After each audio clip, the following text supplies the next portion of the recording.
What if the scariest part of a haunted house wasn't a ghost? What if it was a person? A real, breathing, walking among you person. Someone who has a job. Someone who says good morning to their neighbors. Someone who mows their lawn on Saturdays and waves at kids walking to the bus stop.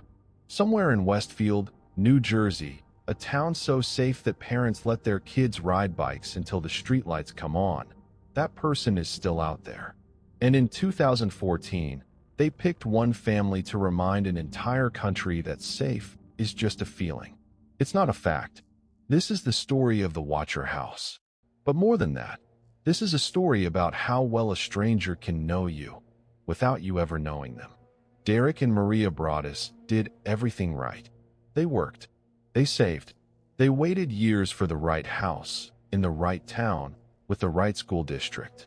And in June of 2014, they found it, a 6-bedroom Dutch colonial at 657 Boulevard, built in the early 1900s, listed at $1.3 million. This wasn't an impulsive purchase. This was the reward for a decade of discipline, the kind of decision families make only once in a lifetime.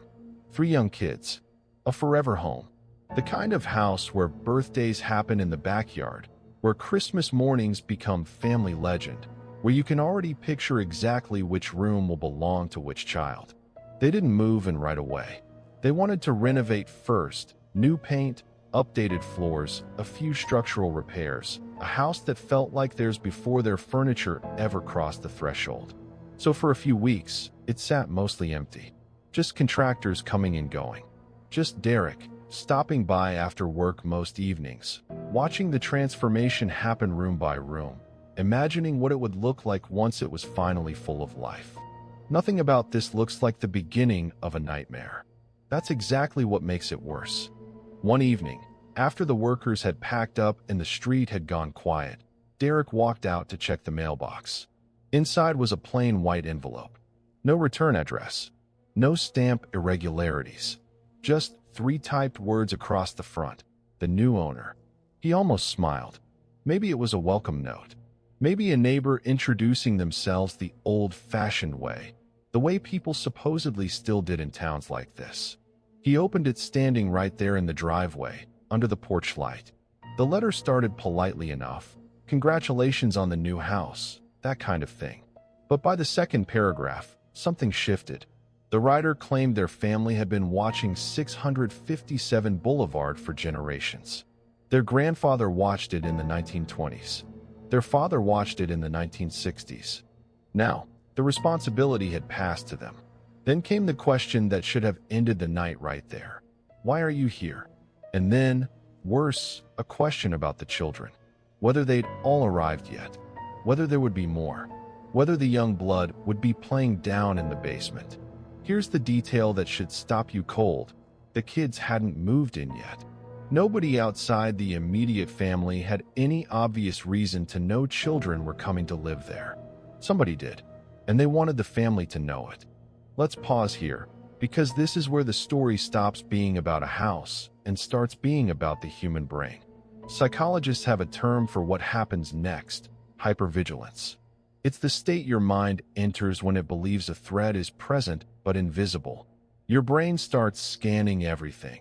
A parked car that's been there too long, a curtain moving in an upstairs window, a stranger walking a dog just a little too slowly past your property. None of those things are proof of anything. But once the brain decides it's being watched, it doesn't know how to turn that feeling back off. Every ordinary moment gets reclassified as a possible threat. Every friendly face becomes a suspect. This is why the Watcher didn't need to do anything more than mail a few letters.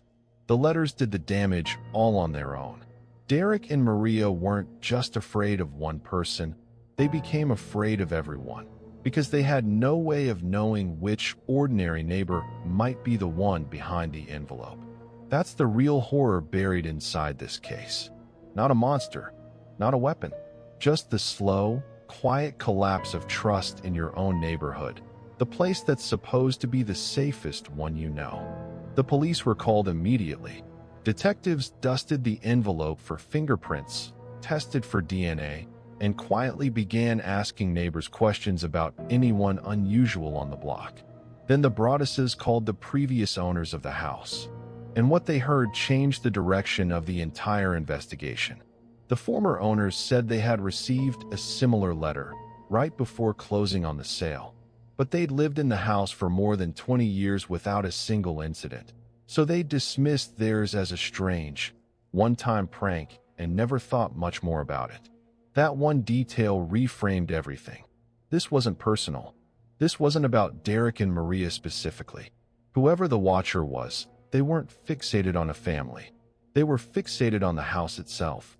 Then a second letter arrived. It referenced the ongoing renovation work, specific, current details about contractors coming and going that only someone actively watching could know. A third letter followed not long after, again mentioning the children, again describing the house in almost living, possessive terms, as if it belonged to the writer far more than it ever belonged to the people who legally owned it. Investigators tested more envelopes for DNA. They mapped which houses on the street had a clear line of sight to the mailbox. They looked into former residents, contractors on the renovation crew, and neighbors with any history of disputes. Every single lead reached the same dead end. Put yourself in Derek and Maria's position for just a second. You've spent your life savings on a house. You can't move in because someone out there has made it very clear they're watching, and you have no idea whether watching is where this ends. You're now paying a mortgage on a home you're too afraid to live in, while also paying rent somewhere else, just to keep your 3 kids somewhere the mail can't find them. There is no version of this decision that doesn't cost you something. Move in, and you might be walking your children directly into danger. Don't move in, and you're bleeding thousands of dollars every single month for a beautiful, empty house that just sits there in the dark, waiting. They hired private investigators. They brought in security consultants to evaluate the property. They dug through 100 years of the house's history, hoping to uncover some forgotten dispute, some old grudge, anything that could explain an obsession this deep. They found nothing conclusive, just theories. A resentful neighbor, someone with a genuine, unhealthy psychological fixation on the property. And this alone tells you how desperate the public eventually got for an answer. Accusations that the family had staged the whole thing themselves for attention or profit. Investigators found zero evidence to support that claim. But it shows you exactly what happens when a mystery goes unsolved long enough. People would rather blame the victims than sit with the discomfort of having no answer at all. The case eventually went national. Newspapers, television specials, true crime podcasts, everyone had a theory, and everyone was certain their theory was the right one. Amateur investigators online mapped sight lines from every house on the block, cross-referenced timelines, and built entire suspect profiles from public records. None of it ever led anywhere concrete. The family tried to demolish the house and rebuild from scratch. Local zoning officials said no. They tried to sell it outright. But who wants to buy a house with a stalker attached to the deed?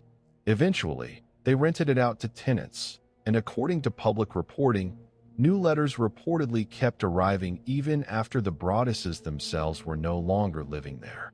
If that's accurate, it confirms the theory that chilled investigators from the very beginning. This was never really about one family. In 2019, 5 years after that first letter landed in the mailbox, the Broadduses finally sold 657 Boulevard for significantly less than they had originally paid. The financial wound never fully closed, and neither did the mystery. No arrest, no confession, no name. Here's what keeps this case alive more than a decade later. It's not the letters. It's not even the house. It's the math. Someone knew exactly when the family had visited the property. Someone knew about the children before they had even moved a single box inside. Someone knew about the contractor's schedules in real time, almost as it was happening. That kind of specific, current knowledge doesn't come from a stranger passing through once. It comes from proximity, from routine, from someone close enough to watch for years without ever once being noticed. That means whoever wrote those letters most likely still lives somewhere near that block. Probably still walks that same sidewalk. Probably still waves at someone's kids on their way to school every single morning. And that's the part true crime rarely captures as well as this case does. The monster isn't hiding in the woods or in an abandoned building somewhere far away. It's hiding in plain sight, wearing an ordinary face, blending perfectly into an ordinary life, on a street that looks exactly like yours. So the next time you check your mailbox, and there's an envelope you don't recognize, you might think of Derek, of Maria, of their kids, and of the person who was already watching long before that family ever arrived.